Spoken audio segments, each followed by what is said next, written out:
दादा, गुरुपौर्णिमा म्हणजे नक्की काय? गुरुपौर्णिमा म्हणजे काय? तुला सांगायचं जर म्हटलं तर गुरुपौर्णिमा म्हणजे गुरु आणि शिष्याची अविस्मरणीय भेट.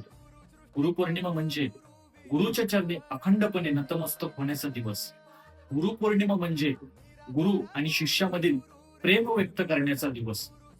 जसं नारायणाने आणि सदाशिवाने गुरु परंपरा ही अखंड सुरू ठेवली होती, आजही अखंड सुरू आहे. ती म्हणजे गुरुपौर्णिमा. आणि गुरु म्हणजे तशा झालेल्या जीवनाला दिशा दाखवणारा मार्ग म्हणजे गुरु आहे. मग तुमच्या आयुष्यातला नक्की गुरु कोण? माझ्या आयुष्यातला गुरु म्हणजे माझे आई वडील. आणि त्यानंतर हे माझे विस्कळलेलं आयुष्य म्हणजे माझ्या वाईट परिस्थितीमध्ये ज्यांनी मला साथ दिली ते म्हणजे माझे दोन्ही गुरु, गुरुवर्य मच्छिंद्र महाराज वाळज आणि कृष्ण सोनगुरु तागुंदे. हे माझ्या आयुष्यातले दोन गुरु.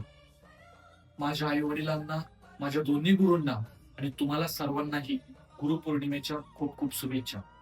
धन्यवाद.